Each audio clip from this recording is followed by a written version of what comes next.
Stacy, again, thanks, man, for taking time out to talk to me, man. I'm a fan, and it's Uh, good to get to rap with you, my friend.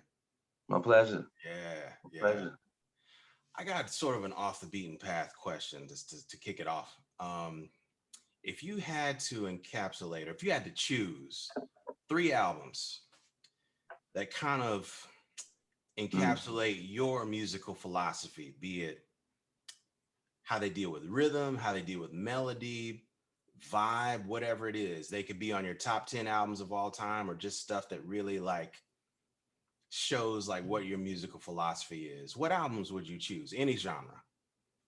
Mm. Okay. Any genre. Ooh, you make it tricky, bro. Okay. I'm gonna have to hit you like this then. Uh-huh. Um, that's so tough, man. That's so so so tough because from a philosophical point, it's I'm kind of open Okay. to a lot of things. So a lot of genres itself could encapsulate all of that. But you know what? I'm gonna go with uh, Africa Brass, Ooh. John Coltrane. Okay. Okay. I love that album. I'm gonna go with I'm gonna go with this is gonna be funny to a lot of people, but this is a peer of mine, my brother Michael Olatuja, bass player. Okay. His first album, Hmm. Olatuja. I love that album. Every time I see him, I'm like, man, I'm listening. I got you on my MP3 player now. This, that, and the other. You Yeah. know that you know he did a wonderful job of capturing a lot. So that definitely one of the choices. Okay. Number three, ooh ooh ooh, very very very tough. It's got to be a Stevie album, man. It's got to be some Stevie in there. I feel you. It's got to be some Stevie. Which album? Not really sure. Hmm. I could go the album with Girl Blue on there. Okay. Uh, you know that that that album. Okay. Let's say a Stevie album. A Stevie album. Okay. Let's say All right. All right. that. Yeah. I you feel it. know, I feel that. yeah, That kind of makes sense. I see where you're going with that. Because there's in all three of those examples, I've heard selections from Olatuja. I haven't heard the whole thing. I'm gonna go back and listen now. Thanks for that. But there's an order there. There's an orchestration there, and there's some fierce like passion happening in the playing, like direct hmm communication. hmm Okay, I feel that. hmm I feel hmm that. I feel that. Man, tell me, so like when you first started dealing with the saxophone, hmm was it more from like an ear heart perspective, or was it more like an eyes theoretical type of thing? Like what made you want to pick up the horn? Definitely ears, heart, um, based on what I did see. Okay. But I saw it that way most. I the the most the memory that stick out the most is just one day in the summertime. It's really hot. Back in Michigan. Me and my boys would like to get together and play ball. Then like when the evening come around, we take a little break, and then the old heads come down there. And we like to run against them, try to test the wits, try to test the metal a little bit. And so this particular day, we're like, man, it's too hot. We're just gonna meet at 5, 6. All right, see you there. I'm stuck with daytime television in the summer as a teenager, and it sucks. So I'm flicking through the channels, and I see this quartet playing. I can't remember this guy's playing alto or tenor. All the one thing I remember is the bass player looked like Joe Lovano, but I know Mm. it wasn't. I know it wasn't him. This is a long time ago, you know. And I just remember like staying there and watching the whole program and listening, you know, not knowing what I, you know, Kenny G, Boney James was my extent of jazz at the time, you know, to be totally honest. But I just remember listening to these guys that were playing, and afterwards, I was like, whoa, like, I want to play that thing Mm. because I I want to make people feel the same way I'm feeling right now. I want that. I want to be able to do that, you know, because it's just it's like, damn, this Mhm. this is happening, and it's happening, you know. It's Yeah. like, Yeah. well, yeah, I got to get on Hmm. this. Absolutely. Absolutely. Yeah. So Wow. That's really cool, man. That's really cool. yeah, Man, what part of Michigan, if you don't mind me asking? Muskegon Heights, Man, Muskegon Heights Tigers, baby. that's Mm.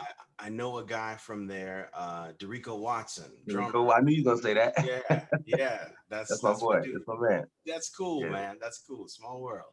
Small Yeah, world. man. Yeah, man. Lots of killing cats coming from out of there. Man, when did you kind of make up in your mind that you wanted to seek your creativity on the East Coast, specifically in New York? Like, was that a right away thing when you started listening to the music and progressing as a listener, or was it like, hey, man, you know, this cat came through town and told me that's where I had to be? How was it for you to move here? It was kind of like that. Crazy thing. I was like 2002. I was living in Cincinnati, and I remember it was a concert in Dayton, Ohio. This joint called Pacha.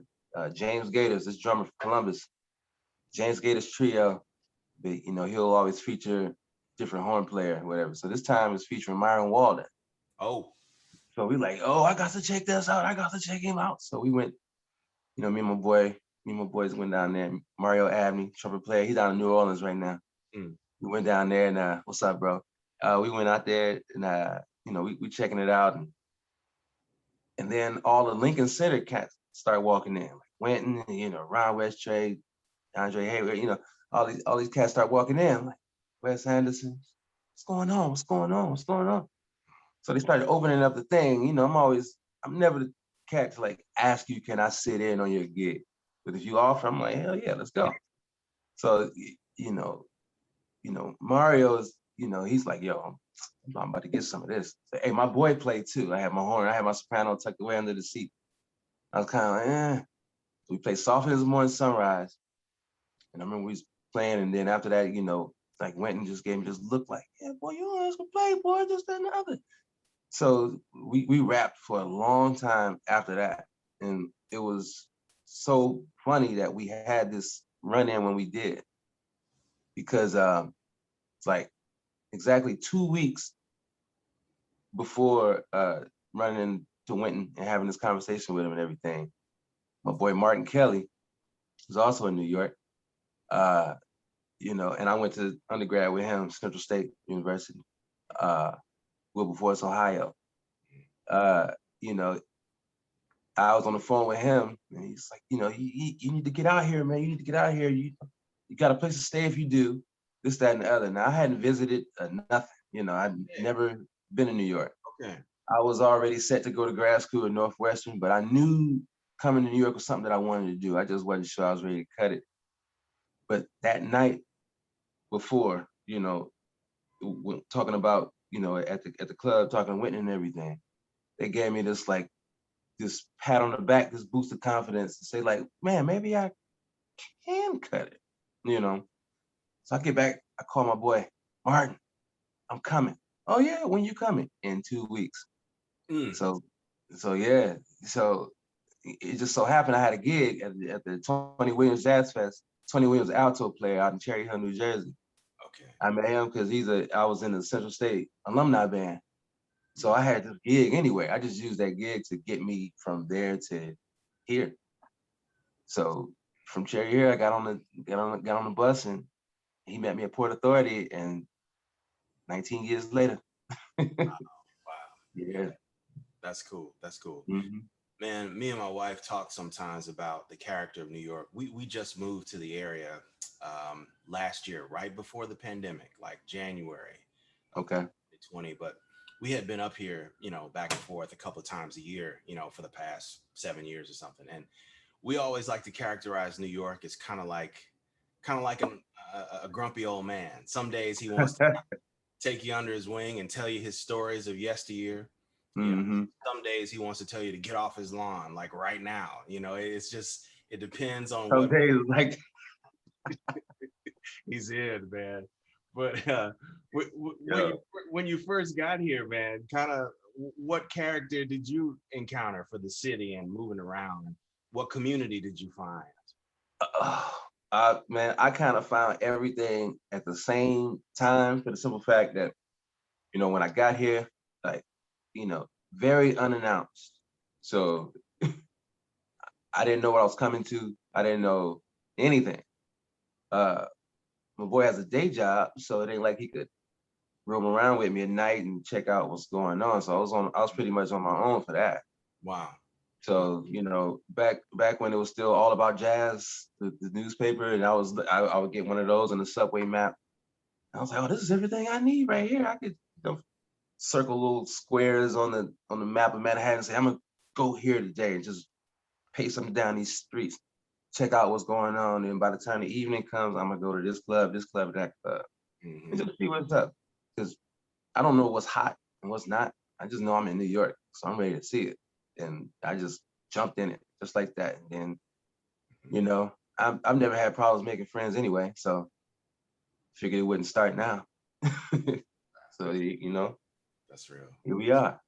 That's real, man. That's real. Um, I think too about like sounds. Like, um, I'm a fan of yours. I'm a fan of JD Allen, and I think about kind of Midwest. What vibe that's like. I'm from the South originally. I'm from Nashville. We even got a Hmm. little of our own kind of thing. But the older I get, I wonder, um, with the push for globalization, Hmm. does that kind of thing erode? Are you finding that it becomes more about maybe where people go to school, that's their sound, or is there still a regional sound? Like, what are your thoughts on that? Um, yeah. Well, some schools do kind of stamp some people. Okay. Sometimes I can hear, oh, you went here, but you went there, didn't you? But I don't think that's what you want, you know, as a as somebody who's trying to personally express, you know. It's like you could be a book smart pedant type, but you have no, if somebody asks you, what do you think about this? What are your views on this? What is your philosophy on that? You know, Sometimes people have little to say. They always can refer back to something that they checked out, something that they something that they read earlier. I'm like, no, that's not your feelings. You know, you need to be able to access that, because I believe that with like from what I'm learning is like about 80% of this whole music thing ain't really about music. 20% is. The other 80 is all like internal, Hmm, spiritual. hmm. It's those elements that you add to it. Because that's what I mean, think about it. It's 12 notes that we play. And it's like, how do you make that different? You do with that 80%, you know? That music, the notes is part of the 20. Hmm. It's like, that's why if you give Coach, if I pull my tenor out and I give it to Coltrane and Hmm. he play a chorus and then he passes it to Sonny and he play a chorus and he passes to Wayne and he passes to Coleman Hawkins, they all gonna sound just like them and not like the 20% horn. You know what I mean? They're gonna sound like them. And that's the logic behind that. Yeah, That's yeah, the nature behind that, should I say. you that's real. Yeah, know? yeah. I hear you. I hear you. Um, I too was struck by your loyalty and associations with your friends. I first got wind of you via the album that Luke Caven made on you, that had that tune "Oh Faith." Yeah, yeah, Mm-hmm. that's yeah, Magic. yeah, man, that's some hot stuff. And stayed up many late at night on the Smalls telecast, you know, watching you play, specifically with Diallo House and Ismail Lawal. Like Hey. that's a serious band right there, man. And it's an obvious question, but I do want you to speak on it, man. How important is it sticking it out with a group? Because you know, a lot of people say these days, oh man, we have to take gigs to stay working. You know, we have to go in these different situations just to make enough to pay the bills. But Mhm. how important is it, or could you speak on the fact of staying with a group, finding cats that you empathize with, and seeking your own level and letting people come to y'all?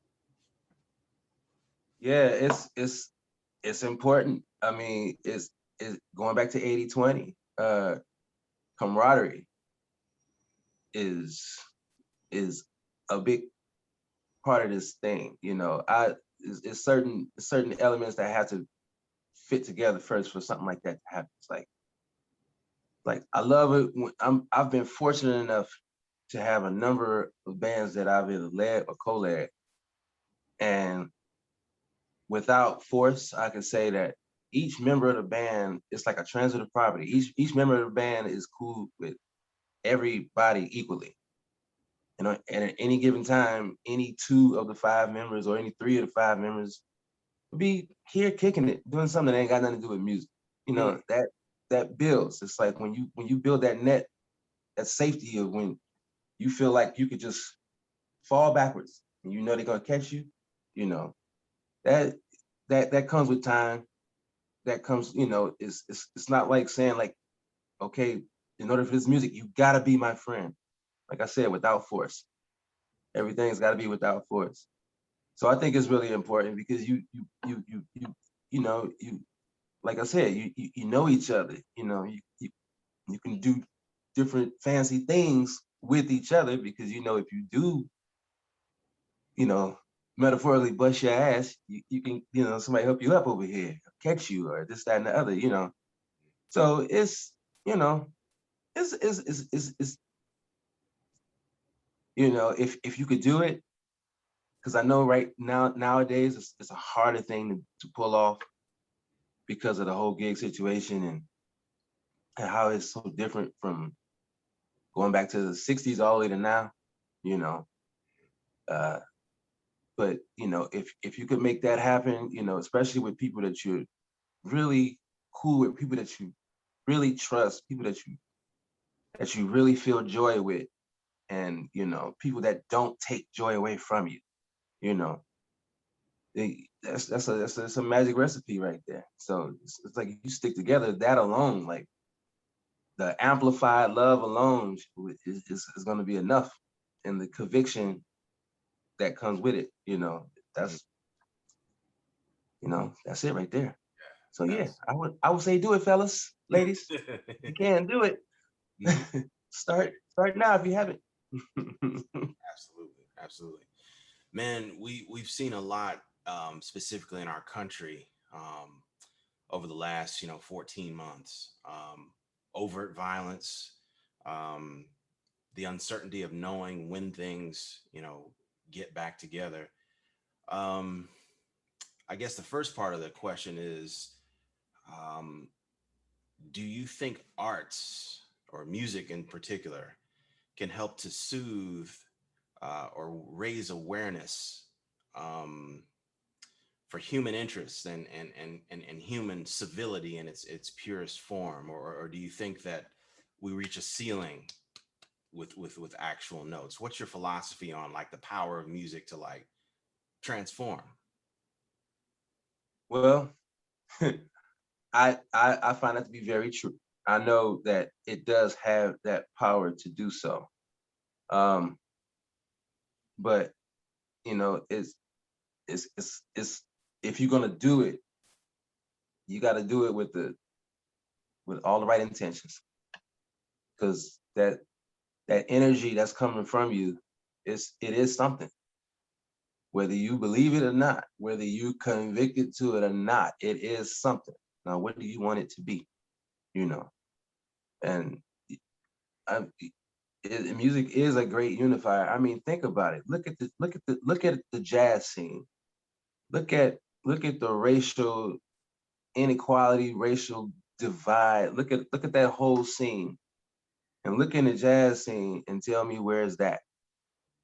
You know, yeah, you got your few that don't like this and that don't like that. That's okay, you know. But overall, you know, you'll see me, Japanese guy, white dude from Zimbabwe, you know, a whole, it's like a series of United Nations bands, you know, and we kicking it. And nobody ain't thinking about none of that stuff, you know, when we together because of what the music makes you focus on. Mm-hmm. You see what I'm saying? Especially if you're gonna do it right. It makes you focus on no, excuse my friends, no BS, you know. It makes you, you know, it takes that blinder off of you, you know what I mean? So you, that's why it's important. Just because of how unconditional it's made me, you Mm-hmm. know, and how I've seen it do to other people, Mm-hmm. you know, and what it can do. It makes sense that this music is, let me not go here, but it makes sense Take your that this time, man. music, Take your it time. makes sense that this music is sitting where it is in terms of general popularity. But if it had a shot, just like the mainstream, oh, you'll see what happened. It'll be a lot less craziness going on. A lot less. I guarantee you that. If it had a chance, a real chance, and you know, not this scientific way of putting it out, you know, not people go wrong today with these scientific ways of being natural. No, be natural. You know what I mean? Just be. It's a way to do it. Holla at me if you if you need me to break it down, people. More so, because I'm not gonna do it here, but I definitely can. You know, so yeah. It's you know, to go back to the point. That's that's why I feel like it definitely can. I Mm-hmm. know it can. I know it does. Mm-hmm. It just need a bigger opportunity and not a bunch of people, you know, being misinformed by saying like, "Oh, this is old people music." Well, everything's old people music. I mean, you know, I can name you some old rappers right now that's out here doing it. So and they old, they old. So you know, if you want to go there, but you know, so I'll stop there. No, I love it. I love it, man. This is great. This is great. I would say also the second part of what I want to know, um, surviving this pandemic as we all are. Um, what are some things I guess that you would look forward to, or what would you recommend for the scene as a musician, as some, or for someone who may be a presenter or someone who may be an audience member? How can we help the scene to maybe be healthier than it was before everything went on pause, 14 months ago? Well, first thing to keep in mind is the fact that we have seen what it's like to not have it. So, you know, let's not take this for granted. In that alone should go about betterment, if you will, you know, in the scene, you know. Um, People, we need each other. We need each other. We need each other. Point and simple, plain and simple. You know, we saw what it was like to not have each other. We saw it, we felt that, you know, we dealt with that. Now the things are starting to come back, you know.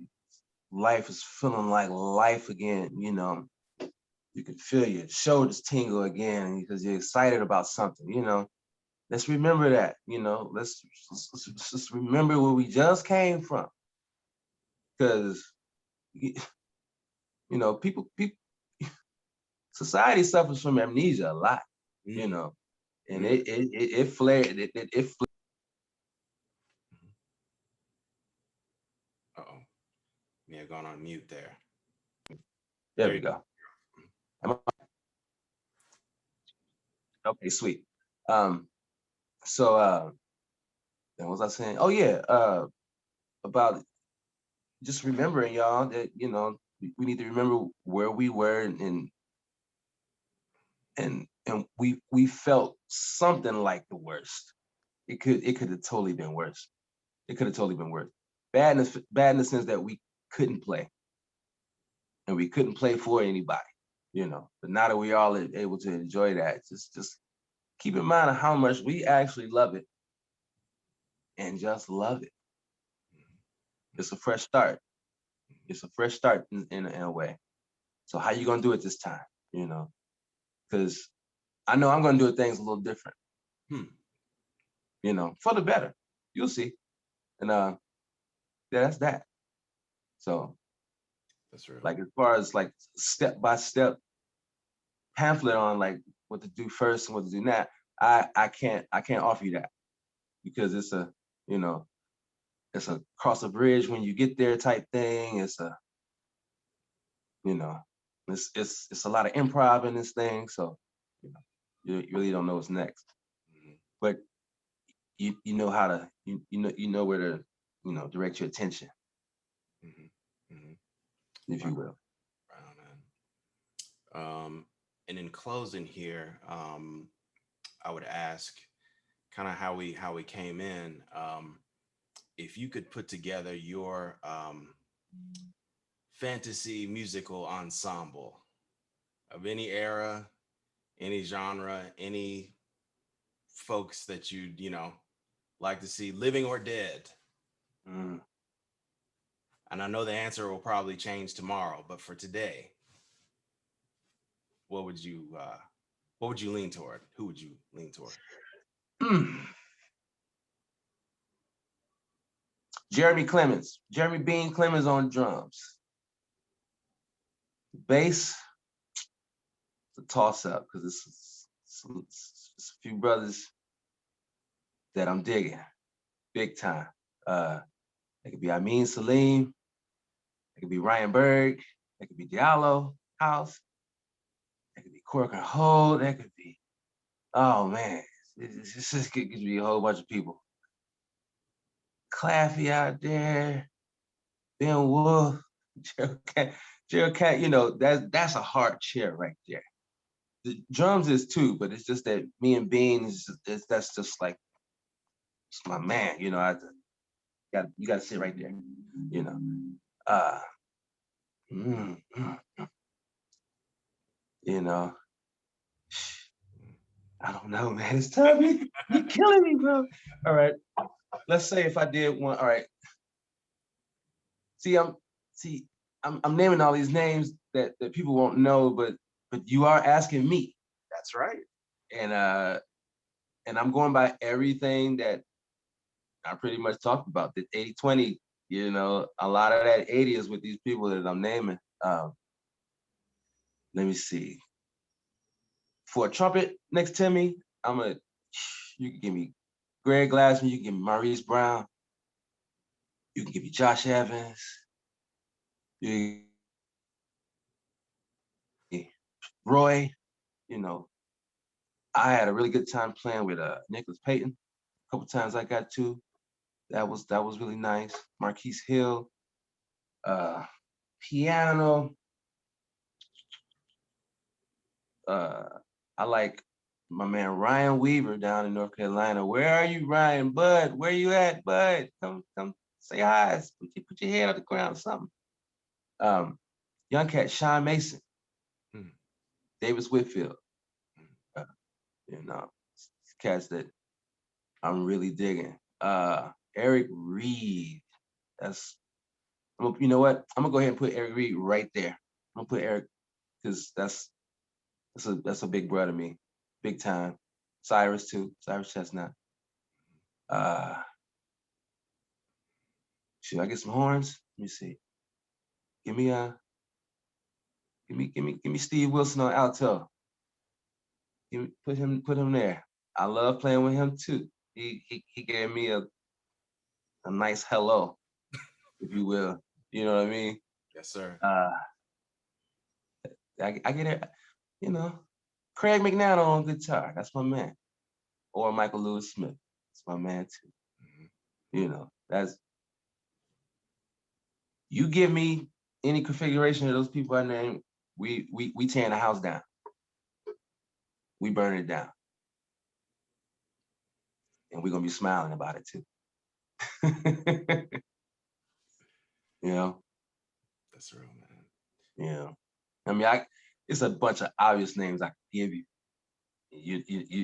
You know I would like to play with Herbie or Art Blakey or Tony Williams. You know that. So that's why, you know. But with these names are, you know, it's all the same love, really. I love that, man. I love that. And it speaks to your conception of realizing dreams right now. I love that. Mm-hmm. I love that. Very Mm-hmm. present. Very present. Man, I'm gonna get you to hold on the line just for a second, but it's been a pleasure chatting with you, man. Thank you. Man, Greg, pleasure always, anytime, except when I'm eating. I don't play when I eat, you know. I don't look like it, but I don't play when I eat.